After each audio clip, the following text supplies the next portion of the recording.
Nice to see you. How are you?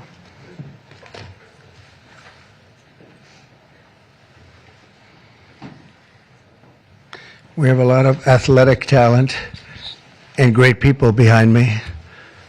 And they're going to do some very important things for our country. Nobody knows LT, right? LT, greatest ever. Lawrence Taylor. You look good. You could play right now, I think, LT. You only look that way.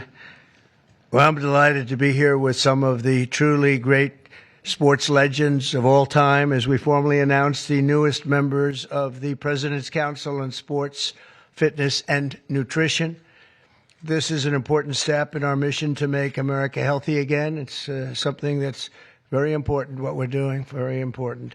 Dating back to the administration of President Dwight D. Eisenhower, this council has championed the vigor and strength and vitality of the American people. Today, we continue that very proud tradition. This group is led by two-time major champion and one of the greatest players in the world, one of the highest ranked, and he just had a phenomenal Open Championship, as you probably saw, shooting one round that wasn't so good, and then he came back with about a 65 or something. He was getting a birdie on every hole. They were worried he might not make the cut, and he made the cut by about 200 strokes. It was pretty amazing, and he had a great week, actually, and he's also the longest hitter of a golf ball, I think ever, but, you know, they say ever. I would say ever. And the longest in the world today, and it's Bryson DeChambeau. He's a great guy, been my friend for a long time. And from his storied amateur career, where he won the U.S. Amateur, I think once or twice. Did you win it? It was once, and then the NCAAs as well. Okay, you won a lot of other championships, but U.S. Amateur champion. And then, as you know, he won at Winged Foot, won the U.S. Open in Pinehurst. And Bryson has always been a phenomenal ambassador to sports and to golf, but generally to life, in my opinion. He's a smart guy and a good guy, great guy, loves our country. We're also pleased to be joined by Secretary of Health and Human Services, Robert F. Kennedy, Jr.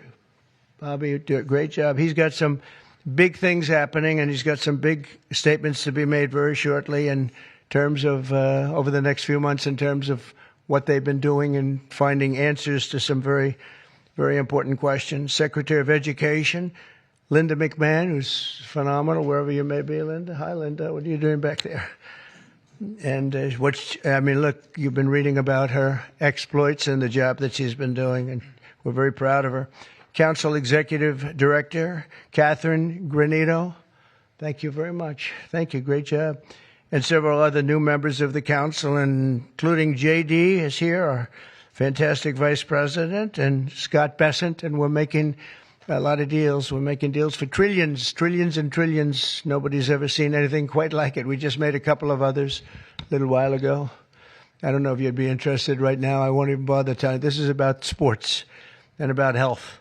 One of the best defensive players ever, I think probably acknowledged to be the greatest defensive player in the history of the NFL, a friend of mine for a long time.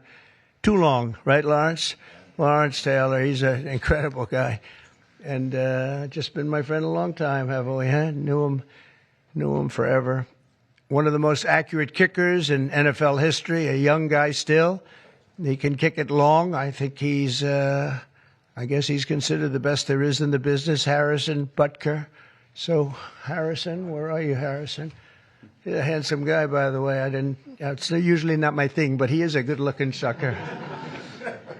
One of the truly greatest golfers ever to play on the LPGA Tour. A lot of people say the greatest female player ever, and a lot of people would say just one of the best players ever. She's phenomenal. I've played a lot of golf with Annika Sorenstam, and she's amazing. Just had an really storied career. Hall of Famer, easily a Hall of Famer, by the way, right at the top of the list.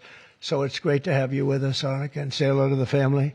Then she was here not so long ago with Gary Player, where she got the Presidential Medal of Freedom, and so did he. He's won 168 tournaments and 18 majors, 9-9, and she's the same in terms of the women's game. But that was a great time. It was a great honor to give it to you. You really deserved it. It's the highest medal you can get outside of the Congressional Medal of Honor. That's the military version. And the other is the Presidential Medal, and you got it. So thank you very much. 14-time WWE World Champion, and he's a man who you're not going to mess around with. Even Bryson said, I think I'll take a pass on him, right? You're going to take. And he's another one who's been my friend for a long time. He's really an amazing athlete. Triple H. Here he is. Oh, that's still very strong. He's a strong guy. And it's great to have you. And you felt very strongly about this, about the council. 100%. Yep. Well, it's a great honor to have you. Offensive lineman, NFL, very respected, very smart. Cody Campbell. Thank you, Cody, very much. Thank you very much. In addition to the people here, we have other council members that want to just pay their respects. One of the greatest players and athletes ever. You could say, when you look at records, there's probably nothing like it. Tiger and Jack. This is Jack. Tiger was here not so long ago getting the Presidential Medal of Freedom also. He's a fantastic guy. And on the council, we have Jack Nicklaus, and he sends his regards. We have Gary Player, one of the greats. Nellie Corder, who's a phenomenal young, I think you'd say great young player. Annika, right? She's a fantastic person, too. NFL icons, Tony Romo, also a great football player. Quarterback, also a great golfer. Nick Bosa, who's, you know him, he's a modern-day version of Lawrence. What do you think? He's pretty good, right, Lawrence? Pretty good. He is. Saquon Barkley was on the council. And Tua Tagovailoa, the quarterback, who is really, he's been fantastic. He's been, when he's not injured, he's great. He's got to stay healthy. But he's a great guy. NFL Commissioner Roger Goodell is on the commission. NFL Commissioner Gary Bettman, and the great one Wayne Gretzky is on, and a man who also received the Presidential Medal of Freedom, Mariano Rivera. And when I looked at his record, it was unbelievable. The Sandman. My wife said, "Why do they keep playing the Sandman when he walks in?" And I said, "Because he just puts the batter to sleep." He was great. When you look at his record compared to second, and Raleigh Fingers was great, and he was really great. But when you look at the record, boy, Mariano had a record. I've never seen anything like it. He was so high up. The order that I'll sign today in a few moments directs the council to develop strategies to improve America's physical fitness and renew the American spirit, excellence, competitiveness, and sportsmanship. To that end, I'm pleased to announce that we're officially restoring the Presidential Fitness Test and the Presidential Fitness Award, and it's going to be a very big thing. From the late 1950s until the 2013, graduate scholars all across our country competed against each other in the Presidential Fitness Test, and it was a big deal. This was a wonderful tradition, and we're bringing it back. I think Bryson and everybody here wanted to see if we could bring that back, and it's turned out to be very popular to do. My administration's also pressing forward with the important reforms in sports and athletics, and the group behind me and the others that I mentioned and others that I've asked to join. We have many great athletes I've asked to join the council, and we're going to let some of them come in. But they're going to also be working on college football in terms of what happened. It's a mess. What happened? It's what they're doing with college football, and the fans are upset about it, and players are being taken from team after team and being traded around like playing cards, and a lot of money's passing, and nobody knows what's happening. So these people behind me are going to be very much involved in figuring that whole thing out and working on it and trying to bring some sanity to that incredible, not only the football, college sports, very, very bad for women, very bad what's happening, because now all of a sudden there's no women that are able to get the money that they're talking about. You know, it seems to be going mostly to football, some basketball, and women's sports are being totally decimated. We know that, Annika, you know, with this. It's all going into football, and some to basketball, and everything else is being left behind. And women are being left behind, and lesser sports are being left behind, and the Olympics is being decimated because that was like training for the Olympics, and now we're not going to have that many of those sports left. The smaller sports, they're almost going to be completely wiped out. This is crazy what's going on. We banned men from competing in women's sports, and last week the United States Olympic and Paralympic Committee announced that they will be complying with that order, so there won't be men playing in women's sports. That seemed like an easy one. They say it's an 80-20 issue during the campaign. I said, no, that's not 80-20. That's 97-3. Maybe it's 98-2, perhaps. And last Thursday, we terminated third-party pay-for-play schemes in collegiate athletics and effectively we saved college sports, but now we have to heal it, because it's really a mess. It's a real mess. This council will play an important role in shaping these new policies and ensuring that we preserve the American athletic tradition for many generations to come. And in the years ahead, we'll have the chance to showcase our nation's athletic dominance in the world stage as we host the America 250. So we have America 250, and we have, it's going to be incredible, the Patriot Games. But we have the Ryder Cup, we have the President's Cup, we have the 2026 FIFA World Cup. So we have the World Cup here, we have the 2028 Olympics. So when they cheated on the election and they picked somebody that wasn't supposed to be there, I was very upset before that, because I got the Olympics and I got the World Cup. I was the one that did it. I can't say I got America 250. It just happened to be 200. I'd like to take credit for that, but I don't think I'll be able to. But we have a big thing coming up. But I was very upset because I got them, and it was skipped an election season. And so it took place in the next term after the term that we were supposed to have. And I was extremely angry. And then when I won, I said, wait a minute, I think I just picked up the Olympics and I just picked up the World Cup. So it worked out sort of cool. But I want to again, thank everybody in the council. They want to work, too. These are people that really, we only do it by request. And people, they want to work and they want to make things better. And I hope they can make college sports better. They can heal it. They can find a solution. It's not going to be that easy. But you have a lot of smart people. So I'd like to begin by introducing Bryson to say a few words. And then we'll have Triple H, and we'll have a couple of other people say something. And then I'm going to sign that good-looking couple of pieces of paper. And it means a lot. It's going to be a very important council, and thank you all for being here. Bryson, please.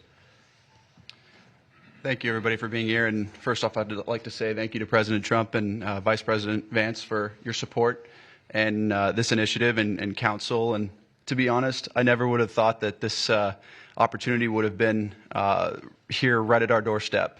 We have an opportunity at being the 70th anniversary of the President's Council on Sports, Fitness, and Nutrition to literally change the fabric of kids' lives. And our first initiative is to bring back and reignite the President's Fitness Test, and then also reestablish some key other metrics on guidelines around building some communities, and also, again, with the President's initiatives around college, we think we can help in that regard too. But we've got a great established council with us that we believe we can change the fabric of our communities and kids' livelihoods for the future generations that are to come.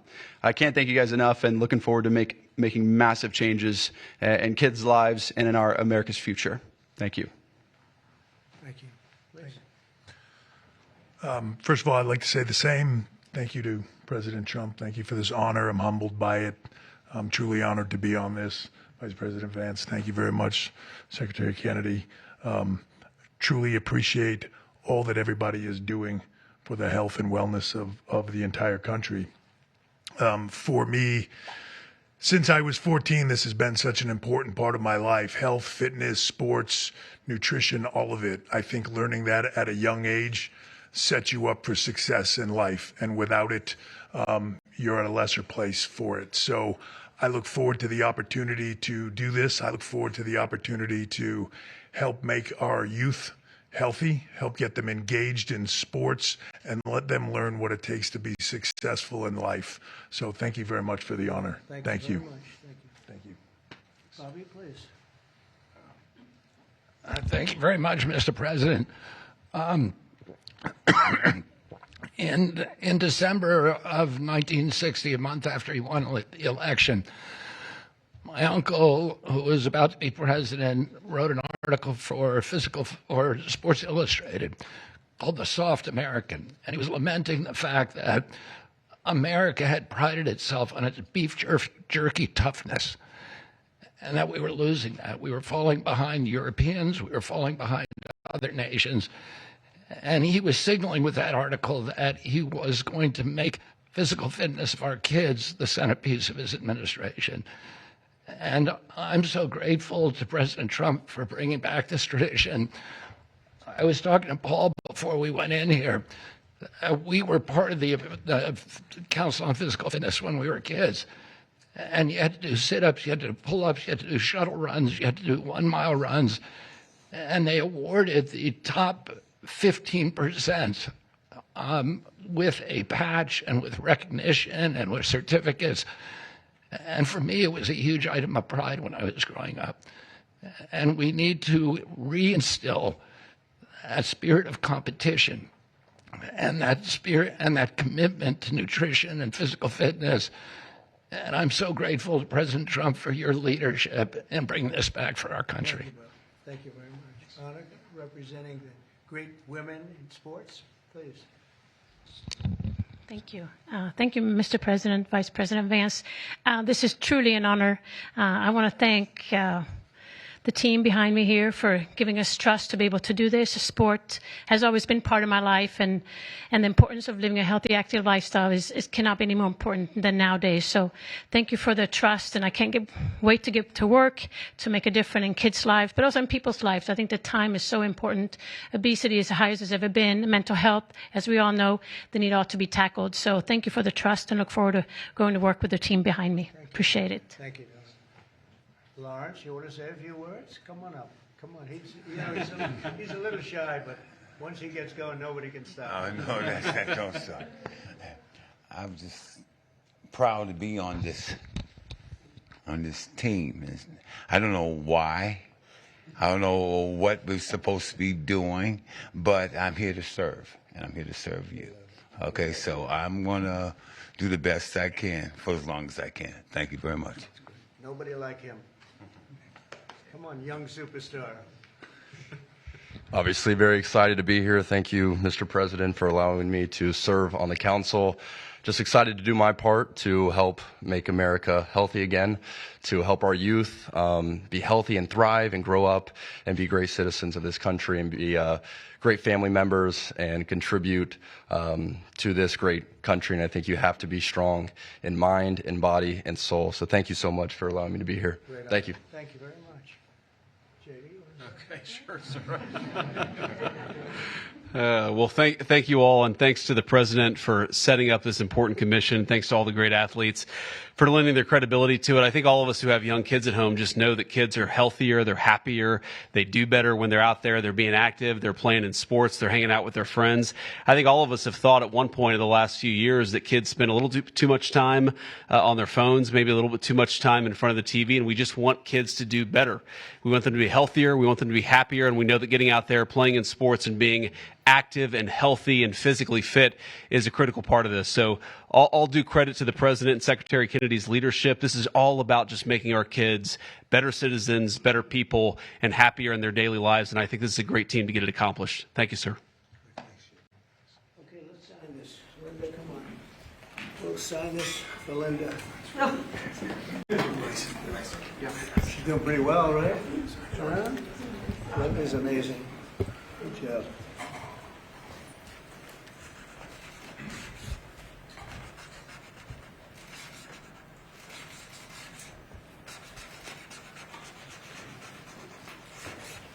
Okay, we got it.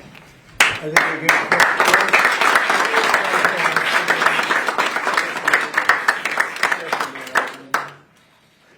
Okay. We'll pass them around, please. Okay, here you go. Thank you. Okay. That is not signed with an auto pen. We don't want auto pens in the White House. Okay. Any questions, please? About it? I think probably. What has sports meant to you? And did you have a sports hero growing up? Maybe Lawrence Taylor. I don't know. It could be Lawrence. Or I know him so well. Well, a lot of sports heroes. It meant a lot. I was always a person that loved playing sports. I was good at sports.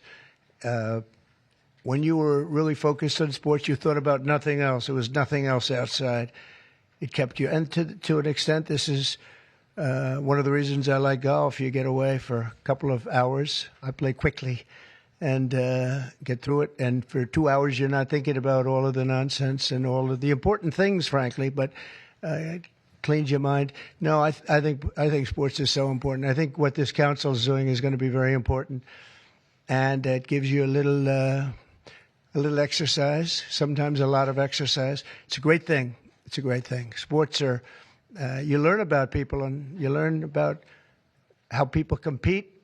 Now, it doesn't mean that if somebody's not a good athlete, a lot of people just are not good athletes, so they can't compete. But you learn about people playing sports and playing sports with and against some. So I've always loved it. It's been very important to me. These people are, inspirations. These are the top people in their individual sports. The council itself, I mean, they have some of the greatest champions, for the most part, the greatest champions in their sport. So they really understand sports, and understanding it's very important. Thank you for the question. Yeah, please.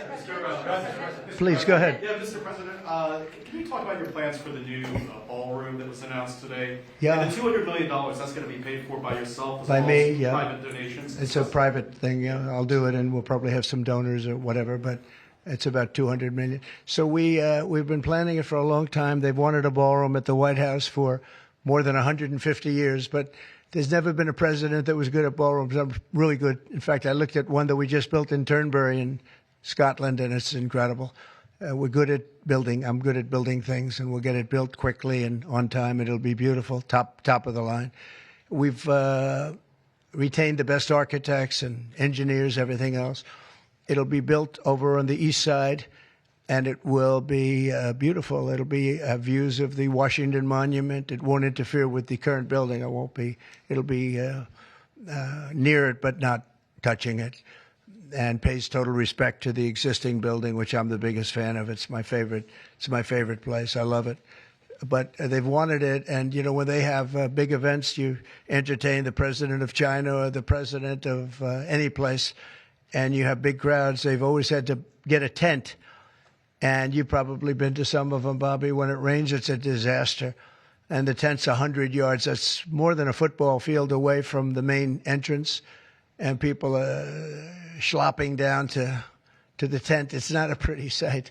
The women with their lovely evening gowns, all of their hair all done, and they're a mess by the time they get. And they've always wanted to have it. And I said, in the first term, I said, if I get another shot at this, I'm going to do a ballroom. I was pretty busy in the first because I was running the country, and I was also fighting for survival with all of the lunatics I had to beat.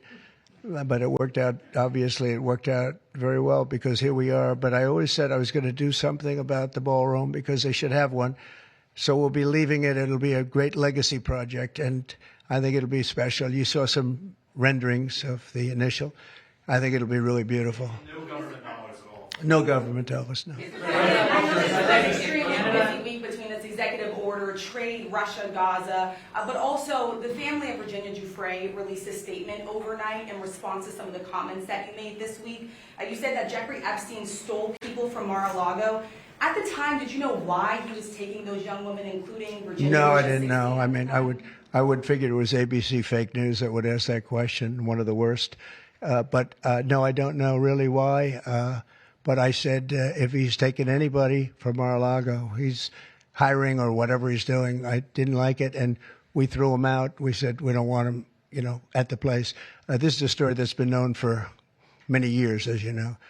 But it's, I didn't like it that he was doing that. Yeah, please. If Canada moves forward with the Palestinian state, Say it again. If Canada moves forward with recognizing the Palestinian state, is that a deal breaker for you? Well, we're going to see. I didn't like what they said, but that's That's their opinion. I didn't like that. Not a deal breaker, but we haven't spoken to Canada today. He's called, and we'll see. But we have made a few deals today that are excellent deals for the country. You know, we're taking in literally trillions of dollars for the country. This is making our country very rich and respected again. We have, you know, I tell these people, and I say it as much as I have to say it, but every leader is at NATO. And I was in the Middle East with the three great countries, three great leaders, Qatar, you know, Saudi Arabia, UAE, and everybody said the same thing. All of the NATO countries, essentially, they said that we were a dead country. 1 year ago, we were a dead country. Now we're the hottest country in the world. Look at you people. We're the hottest country anywhere in the world. We're doing great. Yeah, do you have a... Canada currently. What's the holdup with the negotiations with Canada? Well, they have to pay a fair rate. That's all. It's very simple. They have been charging very, very high tariffs to our farmers, some over 200%. And they've been treating our farmers very badly. They've been treating our country very badly for years. And look, we like Canada. I love Canada. I have so many friends in Canada. But they've been very poorly led. They've been very, very poorly led. And all we want is fairness for our country. That's all. You know, they want to be under the, as we call it, the Golden Dome. And I said, well, you know, you're going to have to pay for that.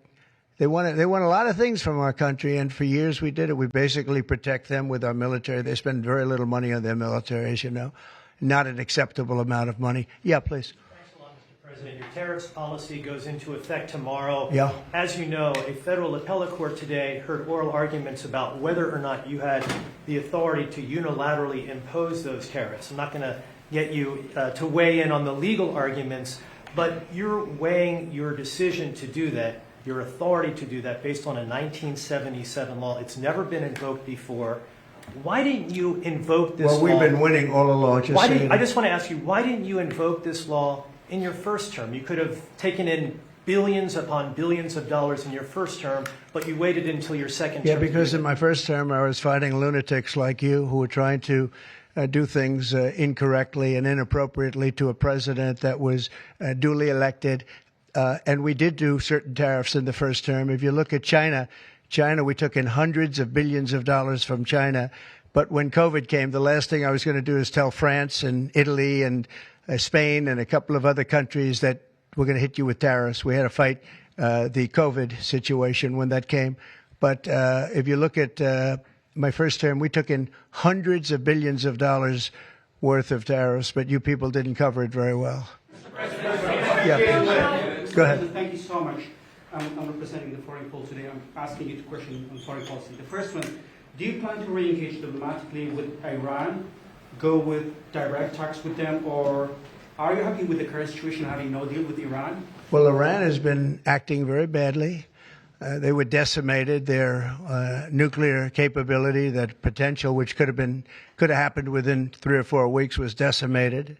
It's been obliterated. The Atomic Energy Commission said the place is just decimated. Now they can start again, but they'd start in different sites because they were hit. I tell you what, the job these pilots did with their B-2 bombers, those unbelievable machines, they traveled 36 hours without stop, and they hit every single target. Every bomb hit they went right down the chutes. And then, as you know, we shot 30 rockets from submarines that were hundreds of miles away, and they hit every target. So they can start again, but they haven't been saying the right thing. I will say Iran has not been saying the right thing. They have not been speaking nicely, and they should be. Yeah, please. President Powell not lowering interest rates again. Many people say that he's playing politics with the futures of millions. Well, he is. We call him Too Late. He's Too Late. It's his new nickname. It's Too Late Powell. He's a terrible Federal Reserve Chairman. Not only that, he's building a building. He's at $2.9 billion. It's actually 3.1 if you include other areas that are essentially the same thing. Way over budget, has no idea what he's doing. And I would say he's probably good at that compared to what he does with interest rates. But, you know, we have him there, and it was a mistake. I put him in, and then Biden extended him. And Biden only extended him because he knew I couldn't stand him. And that turned out to be not a good thing for Biden. Although he did lower interest rates just prior to the election, didn't work out too well for them. But he did lower them pretty substantially just prior to the election. No, he's a political hack, not very good. He's not a smart guy, Brian. Mr. President, sports fans have been very supportive. If you go back to the original names of Cleveland Indians, the Washington Redskins. Oh, I love that. Love the sound of that. Well, I do the Washington Redskins. I think they should do it. I told the mayor and I told people that they should bring back the name. If they bring back the name, you'll have a lot of excitement. And, I mean, Cleveland Indians, how about that? That was an original franchise, 1903 or something, 1906, an original, the Cleveland Indians. And what do? They change the name from Indians. What's wrong with the word Indian? You know who is upset about it? The Indians are upset about it. They're upset about Redskins, too. So Redskins, I guess you'd say it was a little bit lesser of a case, but people want to see the Redskins, and the Indians want to see the Redskins back. No, I recommend it. I was asked that question the other day. The Washington Redskins, it's a fabled franchise. And now, I don't even know what the hell their last name is. What are they to Commanders or something? Is it Commanders? It's not a good name. About President Biden, sir. About President Biden, sir. May I ask you a question? Wait a minute. No, not you. You. Mr. President, Kamala Harris, as you know, is not running for governor of California. She's not going to do it. What do you see in her political future, sir? Well, she can't speak. She can't talk. She can't do an interview. I thought it was a very strange campaign that we had. But, you know, I had two of them. We were up by like this massive number of points on Biden, and they said, let's change to Kamala. Nobody knew who Kamala was. Nobody knew her last name, Harris. They said, we're going to get Vice President Harris. Everyone said, who the hell is Harris? They only knew her by the first name. But no, I thought she was a terrible candidate. Look, don't forget, she didn't really get the nomination. I mean, that whole nomination was strange. She was the first one out. You know, she took a good amount of points with her when she announced, but nobody knew her. Once they got to know her, she dropped out very shortly after she started. And she started with a pretty good, you know, she was like in second or third place. But I don't know. I mean, I wouldn't call her a skilled politician. Would you? She's also coming out with a book. Any plans to buy it? I don't know. I think I'm going to buy it. I'd love to see it. No. I'd find it. Look, I find everything in politics interesting. I sort of enjoy politics. She wasn't a skilled person. You know, you have skilled politicians, really skilled politicians, and then you have some that aren't. And she was put in a very tough position, I think. She did have a 6-week honeymoon. They told me, the pros said, you know what, she's going to have a 6-week. And she did. She was like untouchable in terms of everybody thought great. But she didn't do any interviews or anything, which was strange. Not even friendly interviews with friendly reporters like her right there, a really friendly reporter. And you know what happened? People said, what's wrong with her? Why isn't she doing? She made a mistake. She should have done interviews. She didn't run a great campaign, but we beat Biden, and then we had to beat, nobody's beaten two. I had to beat two. That's like Dana White, the great Dana White has a fight, and he has a fighter that's getting the hell knocked out of him. They say, well, let's take him out and put somebody else in. Didn't seem fair to me at the time, but where are we? We're in the White House. So, I mean, you know, so it worked out. Mr. Very serious question here. Russia today hit Kyiv with missiles and drones, more than 100 people, kids. I think it's Russia, I think it's disgusting what they're doing. I think it's disgusting. This is Biden's war. It's not my war. But I said if I get in, I'll try and get the thing stopped. But I think what Russia's doing is very sad. A lot of Russians are dying. You have a lot of Russians. More Russians are dying. But Russians are dying. Ukrainians are dying. You know, the United States isn't really involved in that war. It shouldn't be. And by the way, I made a deal with NATO where NATO pays us for everything that we send. We send them ammunition, missiles, etc. And we're not paying anything for that war. But I will tell you this, it should be stopped. It's a disgrace. And the ones that are dying are they're losing 7,000 now. It was 5,000. They're losing now 7,000 soldiers a week, Ukrainian soldiers and Russian soldiers. And they're also losing people now in the towns and cities because Putin's hitting them with rockets. No, I think it's disgraceful. You have a 10-day deadline. You imposed a 10-day deadline. Yeah, we have about 8,000. Yeah, we're going to put sanctions. I don't know that sanctions bother him. You know, they know about sanctions. I know better than anybody about sanctions and tariffs and everything else. I don't know if that has any effect, but we're going to do it. Europe is extremely upset. But this is a war that should have never happened. This is a war that wouldn't have happened if I were president. And this is Biden's war. This was a stupid war to get into. Should have never gotten into this war. Steve Witkoff is traveling to Israel. Yeah, going to Israel, and then he's going to Russia, believe it or not. Representative Marjorie Taylor Greene has said that what is occurring there is a genocide. Do you agree?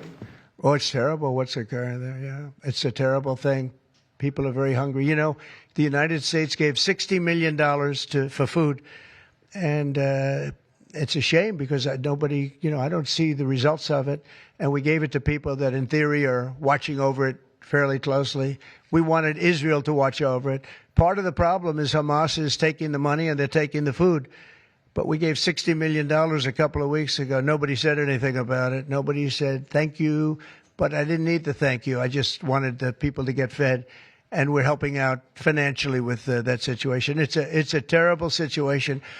So just to conclude, I want to thank everybody for being here. I want to thank you for being here. This is a great group of people, and it's a good feeling. When we first came to office, this country was really in trouble, and now we're rich as hell, and we're doing amazing things, and we really are. We're the hottest country in the world, and I like that. Thank you very much, everybody. Thank you. President, can I ask you about Mr. President? Can I ask you about